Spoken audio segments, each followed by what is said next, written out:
ಈ ಗಣಿತದ ಮಾಡ್ರಿ, ಮಾಡೋದ್ರಿಂದ ನಿಮ್ಗೆ ಗೊತ್ತಾಗ್ತದ ಸರಳಾಗಿ ಹೆಂಗೆ ಮಾಡಬೇಕು ಅನ್ನೋದು ನಿಮ್ಗೆ ಗೊತ್ತಾಗ್ತದೆ. ಎರಡನೇ ರೀತಿ ತೋರಿಸ್ತೀನಿ ಅದನ್ನು ಮಾಡೋದಾತ ವಿಡಿಯೋ ಆನ್ ಮಾಡಿ.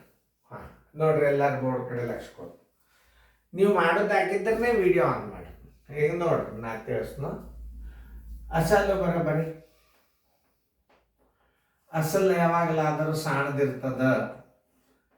ಇದಕ್ಕೆ ಅಸಲು ಅನ್ಬೇಕು.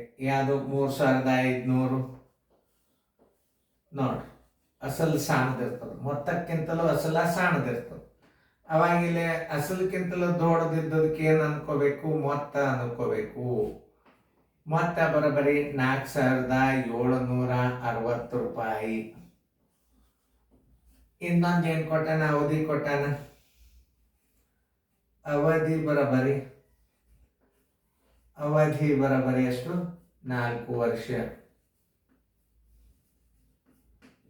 ಕೇಳಿದ್ದ ಶೇಕಡಾ ದರ ಬರೋಬರಿ ಎಷ್ಟು? ಈಗ ಶೇಕಡಾ ದರ ಬರಬೇಕಾದ್ರೆ ನಿಮ್ಮ 100 ಗುಂಡ್ಲೆ 1 ಗುಂಡ್ಲೆ ಬಡ್ಡಿ ಬೇಕಲ್ಲ, ಬಡ್ಡಿ ಮೊದಲು ತಕ್ಕೊಳ್ಳಿ, ಸರಳ ಆಗ್ತದೆ. ಬಡ್ಡಿ ಬರೋಬರಿ ಮೊತ್ತ ಮೈನಸ್ ಅಸಲು,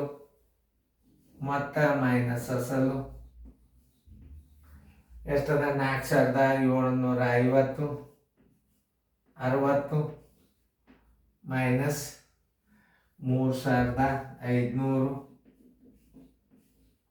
ಬರೋಬರಿ 60. 7 5 ಆದ್ರೆ 2, 4 3 ಆದ್ರೆ 1. ಬಡ್ಡಿ ಬರೋಬರಿ 1260 ರೂಪಾಯಿ ಬರ್ತೀವಿ. ಈ ಬಡ್ಡಿ ಬಂದ್ರೆ ಇನ್ನು ನಿಮ್ಮ ಸೂತ್ರ ಹತ್ತಿರ ಶೇಕಡಾ ದರ ಬರೋಬರಿ. ಆದ್ದರಿಂದ ಶೇಕಡಾ ದರ ಬರೋಬರಿ 100 ಗುಂಡ್ಲೆ 1 ಗುಂಡ್ಲೆ ಬಡ್ಡಿ ಸರ್ವಾತ್ ಬಾಗಿಲೆ ಅಸಲು ಗುಂಡ್ಲೆ ಅವಧಿ. ಈ ಸೂತ್ರ ನೆನ್ಪಿಟ್ಕೋರಿ, ಪದೇ ಪದೇ ನೋಡ್ರಿ. 100 ಗುಂಡ್ಲೆ 1 ಗುಂಡ್ಲೆ 1260 ಬಡ್ಡಿ ಸರ್ವಾಸ್ ಬಾಗಿಲೆ ಅಸಲು ಎಷ್ಟದ? 3500 ಗುಂಡ್ಲೆ 4 ವರ್ಷ ಅವಧಿ. ಇವೆರಡು 0 ಅದು, ಇವೆರಡು 0 ಅದು. 5 7 35, 5 2 10, 5 5 25, 5 2 10.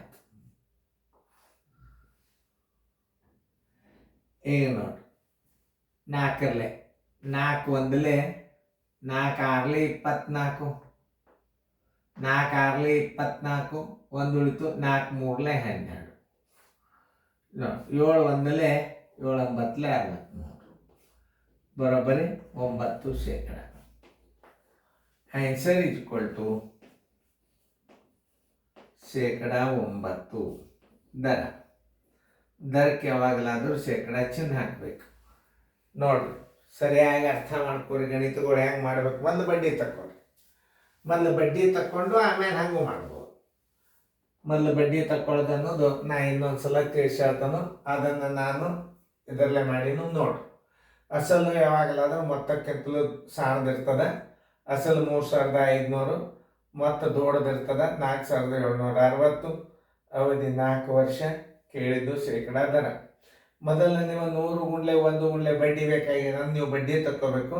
ಮೊತ್ತದೊಳಗೆ ಅಸಲು ಕೇಳಿದ್ರೆ ಬಡ್ಡಿ ಬರ್ತದೆ. ಈ ಬಡ್ಡಿಯನ್ನು ಏನು ಮಾಡಬೇಕು? ಸೂತ್ರ ಸಹಾಯದಿಂದ 100 ಗುಂಡ್ಲೆ 1 ಗುಂಡ್ಲೆ ಬಡ್ಡಿ ಸರಾಸರಿ ಅಸಲು ಗುಂಡ್ಲೆ ಅವಧಿ ಕರೆಕ್ಟಾಗಿ ಕಡ್ತಾ ಹೊಡೆದಿರಿ. ಶೇಕಡಾ 9 ಬಡ್ಡಿ ಬಂದವು. ಸರಿಯಾಗಿ ತಿಳ್ಕೊಬೇಕು ಗಣಿತಗಳನ್ನು.